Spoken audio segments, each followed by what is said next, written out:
Salut à tous et bienvenue dans ce récap d'actualité. On commence avec la lutte traditionnelle pour le sabre national Cocoa 2025. La compétition est désormais à sa cinquième journée et la pression monte.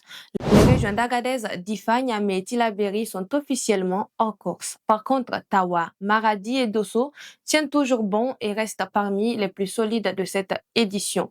Ce matin, on a eu les affiches Dosso contre Agadez et Maradi face à Tawa. Pour les résultats du soir, on vous tient au courant dans nos prochaines actus.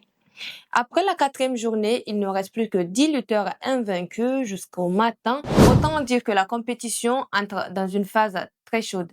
Direction maintenant Bamako avec le sommet des chefs d'État de l'AES.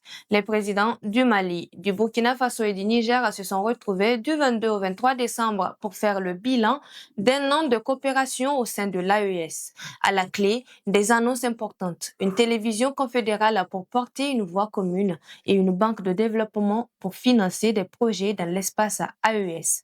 Objectif affiché, plus de souveraineté et plus d'intégration entre les trois pays.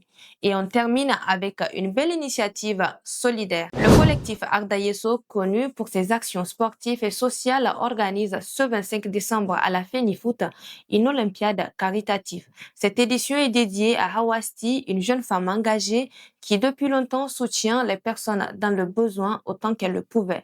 Rendez-vous à partir de 9 heures pour une journée sportive de partage et surtout de solidarité. Voilà pour ce récap d'actu. Si ça vous a plu, restez connectés et à très vite pour la suite.